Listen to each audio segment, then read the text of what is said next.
अस्सलाम वालेकुम मेरे प्यारे बहन भाइयों। अल्लाह ताला आपको खुश रखे और सेहत वाली लंबी ज़िंदगी दे। जिन्होंने मेरा हाल पूछा उनका मैं दिल से शुक्रिया अदा करती हूँ। अल्लाह का फ़ज़ल है, आगे से बेहतर हूँ। अभी इलाज चल रहा है मेरा, दुआओं में याद रखें। मैं आज बाहर आके बैठी हूँ और मैं सोच रही थी कि आज मैं आपको ऐसा, अब मेरी वीडियो पूरी आपने देखनी है, तो ख़ासकर ये पाकिस्तान वालों के लिए मैं बना रही हूँ। तो दूसरा अहमद, फ़ाद, शमशाद, आतिफ़ शमशाद, अली, अजाज़, सभी जितने कोई भूल जाऊँ नाम, सबको मेरा दिल से प्यार सलाम। आप बहुत प्यारे कमेंट्स करते हैं, मेरा दिल खुश हो जाता है। तो ये अपने दोस्तों से कहें कि सब्सक्राइब भी करें मुझे, ताकि मेरे व्यूज़ ज़्यादा आएँ और सब्सक्राइबर भी ज़्यादा हो जाएं। तो मैं बहुत कोशिश करती हूँ कि, मगर वीडियो मैं छुके बनाती हूँ और वो बीच में से ये होता है कभी बनाती हूँ कभी नहीं बनाती। बीच में बीमार भी 2 महीने रहे, तो वीडियो इसलिए नहीं बनाई। तो आज मैं आपको देखें, लंदन का मौसम, धूप निकली है। 1 हफ़्ते से धूप बहुत ज़्यादा निकल रही है, गर्मी पड़ रही है। तो मगर दरख्तों के नीचे तो ठंडक है। तो मैं आपको धूप का नज़ारा दिखाती हूँ। ये देखें कैसे धूप है। ये देखें, अब वीडियो शायद ना बने। ये देखिए कितनी धूप निकली, इतना मज़ा आ रहा है ना, हमें तरस जाते हैं धूप के लिए। पाकिस्तान में तो इतनी गर्मी होती है। तो ये देखें नज़ारा, इतना प्यारा मौसम है ना, हवा चल रही है ठंडी ठंडी। वैसे धूप भी काफ़ी निकली हुई है, तो टेम्परेचर का तो मुझे पता नहीं कितना है, मगर अब मैं आपको जाके आपको एक टोटका बताऊंगी।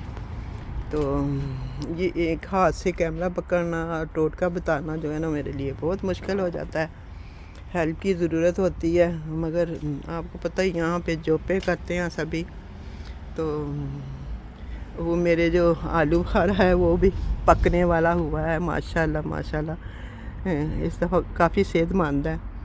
तो आज मैंने बहुत काम किया, सुबह उठी, नाश्ता किया, फिर मैंने दूसरा किचन की सफाई की, क्योंकि 1 मंथ के लिए हमारी जो काम करने वाली है वो नहीं आएगी।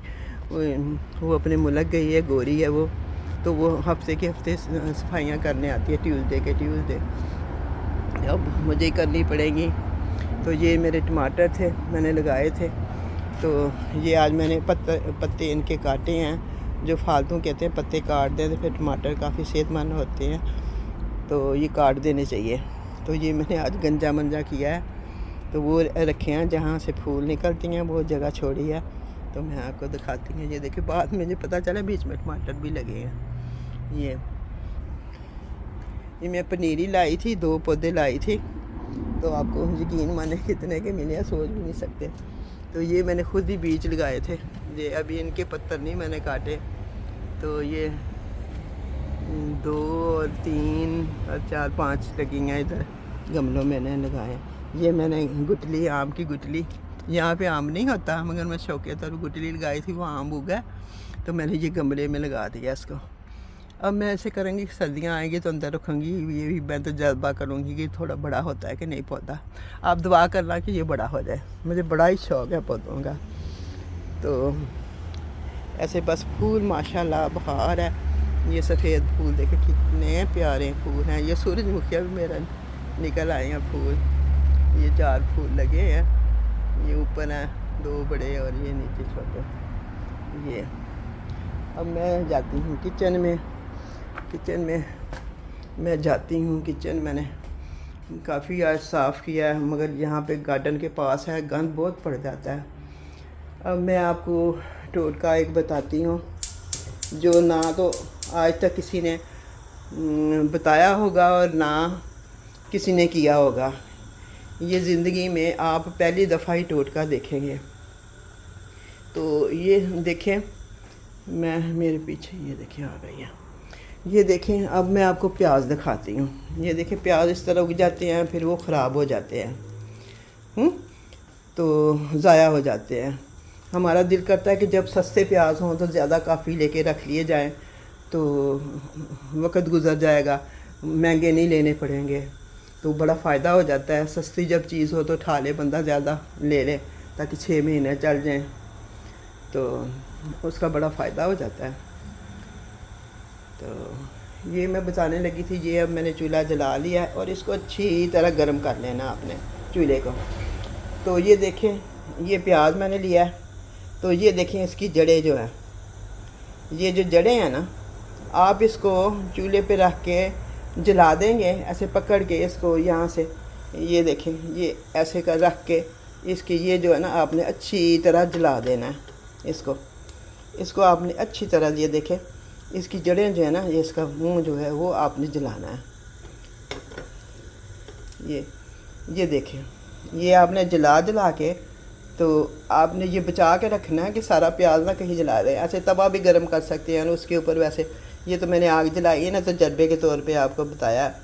तो ये ऐसे आपने इसको ऐसे जला देना है, जला के आपने ये देखें जल गया, ये रख देना। ऐसे ही आपने थोम को भी, ये तो इधर तो थोम की वो जड़ें ख़त्म कर देते हैं, बीच में से ऐसे निकाल देते हैं, इसको भी ऐसे ही बस आपने जलाना है, ऐसे तवे पे रख के ना, तवा गरम करना, बहुत तेज़ गरम करके फिर ऐसे जला देना है। आप यकीन माने सारा साल आपके ना प्याज ख़राब होगा और ना लहसुन ख़राब होगा। और ये ओनियन और गार्लिक, इंग्लिश में भी मैं बता दूँ, ये ओनियन है, ये गार्लिक है, ये दोनों चीज़ें आप ऐसे जला के रख देनी है। सारे आपने सारे मिल के बैठ दें और ये काम करें। और ये जो कारोबार करते हैं, सब्ज़ियां बेचते हैं, अगर वो भी ऐसे प्याज ज़्यादा ले लें, स्टोर कर लें और ऐसे जला के रख लें, तो उनको काफ़ी फ़ायदा होगा। प्याज ख़राब नहीं होगा, सारा साल प्याज आपका ख़राब नहीं होगा, ना उगेगा, ना इस तरह उगेगा, और ना ही दूसरा ये ख़राब होगा, और आपका गलेगा भी नहीं, प्याज गलेगा भी नहीं। तो आप मुझे दुआओं में याद रखें। ये इतना अच्छा टोटका है और सब्ज़ी बेचने वालों के लिए तो बहुत ही अच्छा है। और दूसरा ये देखें, मेरा हाथ जो मैंने क्रीम बनाई थी, जापानी क्रीम बनाई थी, वो मैं 2-3 दिन से लगा रही हूँ और काफ़ी फ़र्क पड़ा है। तो ये देखें काफ़ी फ़र्क पड़ा है। ये देखें, मैं वो भी क्या कहते हैं, लोग तो काफ़ी कुछ करके तो वो दिखाते हैं ताकि रंग गोरा नज़र आए, कि मेरा नेचुरल बिल्कुल है, कोई चीज़ नहीं लगी हाथ पे, मैंने धुले हुए हाथ है मेरे। तो ये देख लें, तो अभी तो ये अंदर है, तो अभी बाहर मैं धूप में आपको दिखाऊंगी तो इससे भी अच्छा आपको नज़र आएगा साफ़। तो ये फ़ायदा हुआ है। मैं वही पहले मैं अब ख़ुद भी साथ साथ टोटके जो है ना वो इस्तेमाल करती हूँ ताकि फ़ायदा हो और मैं आपको दिखाऊं। तो आप कमेंट्स करें, अगर किसी ने मेरा टोटका इस्तेमाल किया है तो मुझे ज़रूर कमेंट्स करके बताया करें। प्लीज़ सब्सक्राइब करें, तो मैं आपके लिए इतने फ़ायदा मंद टोटके लाऊंगी तो आपका दिल खुश हो जाएगा। तो बाकी तो ज़िंदगी का कोई पता नहीं होंदा। हम पंजाबी च थोड़ी जी तुहाडे नाल गल करना वा, तो कई वीडियो मैं वेखनी आ तो मैनूं इन्नियां चंगियां लगदियां ने ना, तो मेरा दिल करदा मैं जाके ना उन्हां नूं मिला। तो वो मसला बन जाता है, कोई दूर होंदा है, कोई नज़दीक होंदा, कोई पाकिस्तान च होंदा है, वो तो फिर जहाज़ ते बह के जाना पैंदा है ना, तो बंदा मिल नहीं सकदा। तो इंशाअल्लाह ज़िंदगी रही तो पाकिस्तान आवांगी तो ज़रूर अपने सब्सक्राइबर नाल मुलाकात होएगी, अपने प्यारिਆਂ नाल, और शुक्रिया अदा भी करांगी तुहाडा सारिਆਂ दा। तो ये तुसीं हुण दूसरा वीडियो मेरी जिहड़ी है वो वेखनी है, तो यह वेखो मैं तुहानूं हुण रख के ते इत्थे इन्हां दी शक्ल भी विखानी आ ताकि फिर वो वीडियो बने तो आनू नज़र भी आए। यह चीज़ देखो, यह मैं जला दिता, इहदा यह जला दिता। सच इंज करन नाल तुसीं यकीन करो, तुहाडीआं सब्ज़ी, तुहाडीआं प्याज ते तुहाडा लसन, थोम आंदे, लसन आंदे ने, थोम भी आंदे ने, गार्लिक भी आंदे ने, इनू प्याज भी आंदे ने, ओनियन भी आंदे ने, ते होर पता नहीं की आंदे ने, मैनूं नहीं पता, इन्ना क मैनूं पता है। ते दूसरा खुश रहो तो आबाद रहो तो सबसक्राइब ज़रूर करो, अपने दोस्तों को भी सबसक्राइब कराओ ताकि वो मेरी वीडियो देखन तो कुछ गरीबां का फ़ायदा हो जाए। तो मैनू तो कोई ऐसी जिंदगी दे विच अल्लाह ताला ने हर चीज़ दी है तो अपना गुजारा होंदा है। मैनू तो यूट्यूब की पैसों की कोई ज़रूरत नहीं है, मगर मैं तो वादा किया सी कि जो मेरा अगर चैनल चलता है तो पता नहीं की गल है, अल्लाह नू की मंजूर है। चैनल सबसक्राइबर ही नहीं, वीडियो ही नहीं वेंदे, जे वीडियो वेंदे ने तो सबसक्राइब नहीं करते। हुण तुसीं आप ही वेख लो, इन्नी देर दे 165 166 सन तो 165 ने, वो दो थोड़े दिनों बाद 4-5 निकल जाते हैं विचों। शायद उन्होंने मेरी वीडियो नहीं पसंद आती, की गल है कोई दसदे भी नहीं कि ताकि मैं वीडियो कुछ चेंज करा।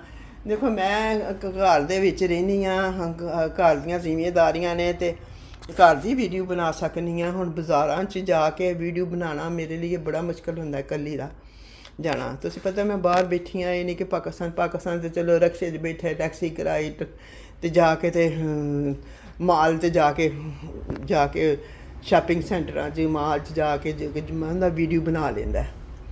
इत्थे पहलों इजाजत लैनी पैंदी है, फिर वीडियो बनाओ, मिले ना मिले तो फिर वीडियो बनाओ। तो दूर दूर जेह्ड़े इलाके ने वो पता जहाज़ से जाना पैंदा है, जिथे बहुत ही पाकिस्तानी लोग ने। तो मार्केटां भी ने बड़ियां, ब्रैडफोर्ड जिस तरह है, बर्मिंघम है, मैनचेस्टर है, ये सारे इत्थे बहुत ही ज़्यादा पाकिस्तानी रहिंदे ने ते बड़े ही पाकिस्तानी बड़ा कारोबार है। तो हुण मैं तुहाडे कोल चाहनी हाँ तो बहुत ही प्यार मेरा मतलब जिहड़ा मेरी वीडियो वेखदे ने उन्होंने प्यारिਆਂ ਨੂੰ मैं याद रखनी हाँ, मैं भुलदी नहीं। तो इंशाअल्लाह जिंदगी रही तो तुहाडे नाल मुलाकात होएगी। तो तुसीं ये टोटका जिहड़ा है ये ज़रूर शेयर करना सारिਆਂ ਦੇ ਨਾਲ, कईयां दे काम आ जाएगा। सब्जी वालियां दे जो सब्जी दियां दुकानां ने जिन्हां दियां पाकिस्तान च, वो भी अपना प्याज महफूज कर लैणगे, स्टोर कर लैणगे, उन्हां दा प्याज नहीं खराब होगा। क्योंकि गर्मी च पाकिस्तान च काफ़ी गर्मी पैंदी है तो चीज़ां खराब हो जांदियां ने। तो इन्हां नूं बचाउण वास्ते है मैं तुहानूं तरीका दस्सिया है, तो ये तरीका इन्ना क अच्छा फ़ायदेमंद है कि तुहाड़ियां चीज़ां बच जाणगियां। तवा गर्म करो, उत्ते उन्हां दियां तेज़ गर्म कर लो, तो उत्ते साड़ के उन्हां साड़ के रखी जाओ प्याज नूं ते थोम नूं। ते घर च भी जिन्हां ने साल वास्ते स्टोर करना है वो भी कर सकते हैं। थोड़ी जी मेहनत है, कोई इन्नी नहीं कि 4-5 जने बह जाओ कट्ठे ही हो के ते इस तरह करके ते तुसीं रख लवो, स्टोर कर लो। तो यह वेखो हुण उग पिया ते थोड़े दिनों बाद ये उंज गल जाएगा। इनू मैं इंज करनी है कि इनू मैं मिट्टी च लानी हाँ ताकि इहदियां जिहड़ियां भूखां ने, भूखां आंदे ने ना पाकिस्तान च शायद, ते ओह आंडे च बंदा पा सकदा तोड़ के। ते अच्छा फिर हुण मैं तुहाडे कोल इजाज़त चाहनी हाँ। ते खुदा हाफिज़, खुदा हाफिज़, सारिਆਂ ਨੂੰ प्यार। तो दूसरा आजाद भाई का अजकल गेट बनाया उन्होंने गेट बनाया है। तो दूसरा अगे भी बना रहे ने टैलां टूलां ला के, तो बहुत ही प्यारा लग रहा है। मेरे वालों बहुत दिली मुबारकबाद, काफ़ी मेरी वीडियो वेखते हैं और सरप्राइज़ भी करते किया है उन्होंने। तो वो दूसरा कमेंट्स भी करते हैं, हमेशा उन्होंने कमेंट्स ज़्यादा होंगे ने। तो दूसरा एलर्जी वाला एक ने पूछा सी, आतिफ शमशाद होरां ने मेरे को पूछा सी। हुण मैं पंजाबी च गल करनी हाँ कि मौसम के बारे च भी मौसम बहुत अच्छा इत्थों का। तो बस जो पाकिस्तान च वो इत्थे नहीं, जो इत्थे वो पाकिस्तान च नहीं। जिंदगी इत्थों की अच्छी है। तो दूसरा कहना ये चाहनी सा कि एलर्जी जिहड़ी हुंदी है ये धुप दियां विटामिन डी की भी कमी हो जाती है। असीं धुप च नहीं जाते, विटामिन डी नहीं हासिल करते, इस पासे विटामिन डी दे टैबलेट खा लेने चाहिए ने। विटामिन डी अपनी टैसट करानी चाहिए है, अपने खून टैसट कराओ तो फिर तुहानूं पता चले किस चीज़ की वजह नाल तुहानूं हुंदी है। कईयां नूं खुशबू नाल एलर्जी हो जाती है, कईयां नूं साबन नाल एलर्जी हो जाती है, तो कईयां नूं मिट्टी दे गर्दगार पेट्रोल पंप पेट्रोल जाओ उत्थे। मैनूं काफ़ी चीज़ां हो चुकियां ने, तो अल्लाह का शुक्र है मैं होम्योपैथिक का भी बड़ा काफ़ी इलाज कराया। मैं तो हुण याद भी नहीं कि केड़ी मैं दवाई खाधी है।